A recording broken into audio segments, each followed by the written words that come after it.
अस्सलाम वालेकुम and very warm welcome to my YouTube channel. मैं हूं अनीका निसार। नाजरीन, एक बड़ी इंपॉर्टेंट केस आज आगे बढ़ा है एट लास्ट। तकरीबन 43 डेज़ के बाद आज सुप्रीम कोर्ट ने अरशद शरीफ साहब की शहादत के हवाले से सुओ मोटो नोटिस ले लिया। तकरीबन 43 डेज़ पहले 23 अक्टूबर 2022 को अरशद शरीफ साहब को केन्या के अंदर शहीद कर दिया गया था और उसके बाद पुलिस ने बोला जी ये तो मिस आइडेंटिटी का केस था, गलती हो गई, मट्टी पाएं, आगे बढ़े। लेकिन मामलात जब खुलना शुरू हुए तो पता ये चला कि अरशद शरीफ साहब को बहिमाना तशद्दुद के बाद शहीद किया गया। क्लियरली टारगेटेड मर्डर था और एक ऐसे शख्स का जो कि पाकिस्तान का बड़ा मारूफ मकबूल investigative journalist, personally he was my coursemate, भाइयों की तरह। जब भी प्रोफेशनली कहीं कोई गाइडेंस चाहिए होती थी ही वॉज ऑलवेज देयर।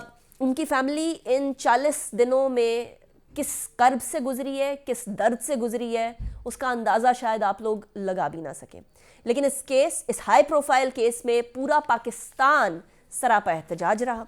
पूरे पाकिस्तान सवाल उठाता रहा कि किधर गया अरशद शरीफ साहब का केस, किधर गया उनकी शहादत के बारे में कौन से जो फैक्ट फाइंडिंग कमेटी गई थी वो किधर गई। और वही सवालों की गूंज आज हम लोगों को सुप्रीम कोर्ट में भी सुनाई दी है। चीफ जस्टिस साहब कहते हैं कि वजारत दाखिला ने पिछले जुम्मे को फैक्ट फाइंडिंग कमेटी की रिपोर्ट जमा करानी थी, जो कि वजारत दाखिला ने अब तक जमा नहीं करवाई है।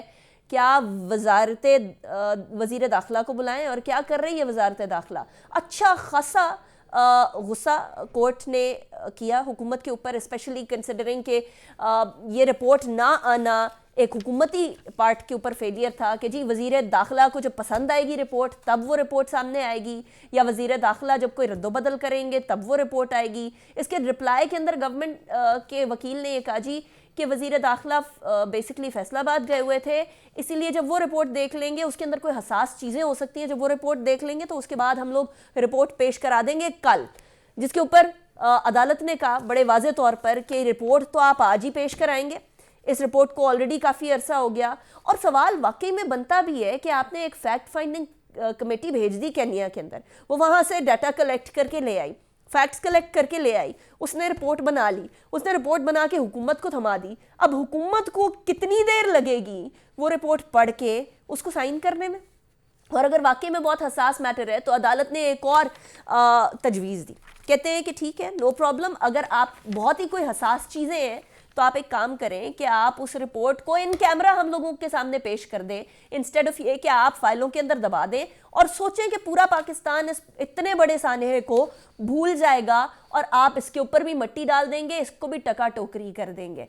तो ये वाली सिचुएशन तो अब होते हुए नज़र नहीं आ रही, क्योंकि चीफ जस्टिस ने और सुप्रीम कोर्ट ऑब्वियसली ओवरऑल ने कहा है कि हम इस मामले को बड़े संजीदगी से ले रहे हैं, हम इस मामले को इधर उधर जाने नहीं देंगे।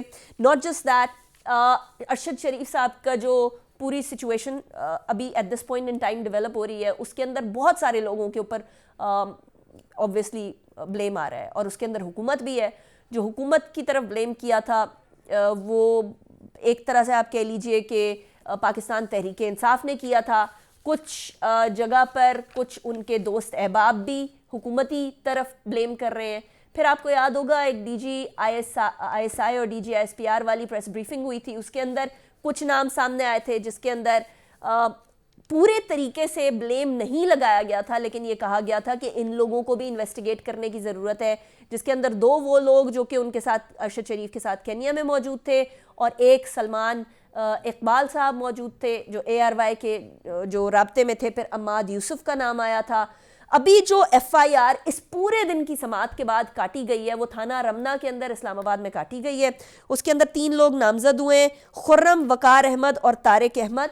पुलिस के ज़राए ने यह बताया। At this point in time यही अपडेट है। लेट्स सी कि आगे चल के सुप्रीम कोर्ट जैसे जैसे सुओ मोटो को आगे बढ़ाती है क्या होता है। लेकिन अरशद शरीफ साहब की फैमिली इस वक्त भी 40 दिन से ज़्यादा के बाद भी इंसाफ की मुंतज़िर है।